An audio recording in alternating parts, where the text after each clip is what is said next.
Hey everybody, I hope you're having a great week post New Year's. I know that I've got a new phone, so I'm still working on how to face the camera and get everything just right. So hopefully this comes out okay. I did want to follow up on last week's post, which was all in writing and there was no video with it, with a quick little short clip to help you redefine how your regrets and your fears can actually work for you. You can conscript those things that are driving you off in the wrong direction in order to help them make you more productive.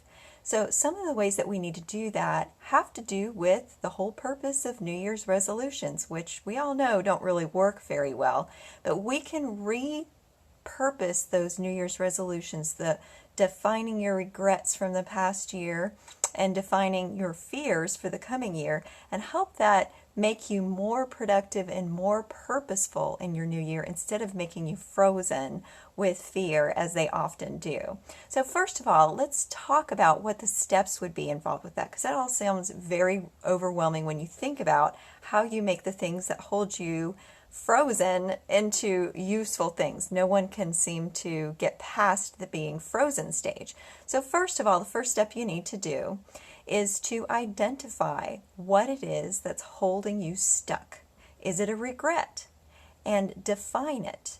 Define the regret. I regret doing such and such. I regret not having done such and such. I regret that this happened. And I'm afraid, again, defining the fear, that it could happen again. And then define the fear. I'm afraid I might not be successful in 2017. I'm afraid I might fail in a particular role, like a mother or a wife or a friend or a relative. Any of the things that you have fears over, define them as clearly and specifically as you possibly can. It's when we define the negative emotion that it takes its power. When you say out loud what it is that's holding you stuck, it no longer has control over you. You begin to have control over it instead. So as simple as that sounds, write it out. Define what it is that's keeping you stuck and write out specifically where it came from. So first of all, you're going to define it. Secondly, you're going to uproot it. Find out where this came from. Why am I afraid of this? What happened that's making me afraid of this? And then define how it's different now or could be different in the future than it was in the past. Is this logical? Is this true? Most of our emotions will distort the truth instead of explaining things in terms of truth. So it's very important to make sure that you don't take your emotions at their word. They will warp everything out of perspective and exaggerate things. So make sure that you uproot it and find the source, and then find out what purpose it's promising to serve for you that it isn't fulfilling. The fear will promise to protect you, but it's not going to do that. A fear of failure will make you fail instead of protecting you from failure, because by default, if you don't try, you've already failed. So it's causing the very problem it's promising to solve. So define the negative emotion, find out where it came up from, and determine the purpose it's promising to serve, and find out where that is warped and exaggerated. Almost always a negative emotion will not tell you the truth. Your fears will lie to you. Your regrets will lie to you. Will tell you things are not only your fault, but also continually your fault, as if you can never be forgiven. You can never make changes. You can never do good after you've made a mistake. And that's absolutely not true, especially for people who believe in the grace of Christ. If you apply that to regret and begin to really accept that grace and believe it's true, as it most certainly is for everyone in every situation, then the regret cannot hold true.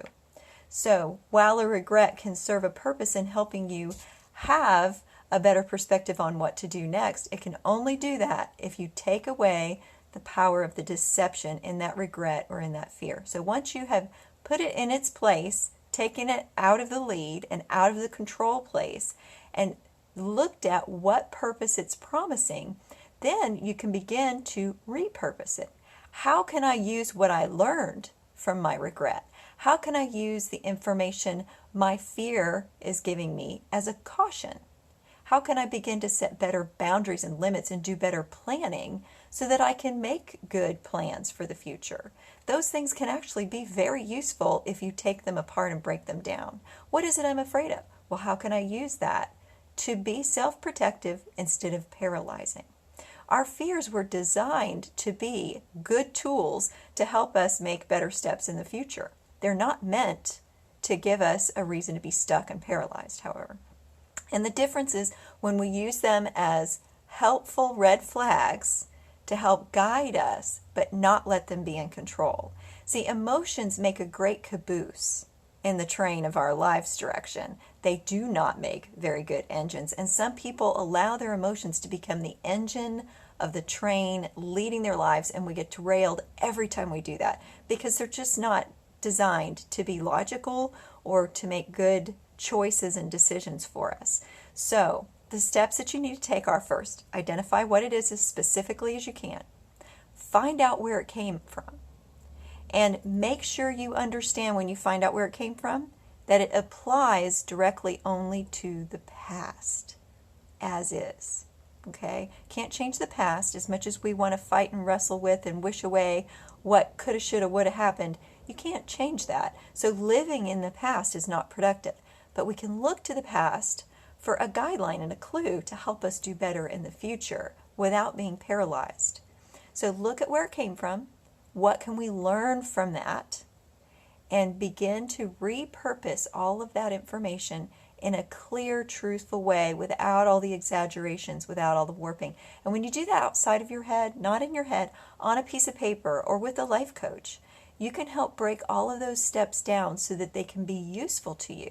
You can use your emotions to help guide you and to help give you information, but make sure your thoughts and the spirit are what truly are the decision makers, the engine of your train of your life. Don't let your emotions be the engine. So they can inform the engine. They're an important part. They were created to be part of us for a reason, but don't let them take control. When they get out of their rightful place, that's when they cause problems. So that's how you can get your regrets and your fears, which seem so negative, to work for you. You can help them guide your future to be productive as long as the goal is to be productive. We were never designed to be frozen in the past. Otherwise, we would not have a need for grace or forgiveness. We'd just be doomed. And the purpose of grace and forgiveness and moving forward is so we can be productive. So when you have identified and defined, when you have found out where it comes from and taken the power out of all of the exaggerations, when you've decided this can be repurposed, that's when I want you to look at how can this optimize my functioning for the future? And then how can I use all of this that I've learned from to benefit other people? That's our purpose, is to function well and to benefit other people. So think about those things a little bit. If you want to get more in depth with your specific things that you struggle with regret and fear, I suggest a counselor or a life coach because they can really go through step by step and give you an objective perspective on that issue. I know that kind of rhymes, objective perspective. So that's my word for you today, and I hope that you're off to a great start for your 2017, and it proves to be a blessing to you and your ability to benefit other people in your life around you.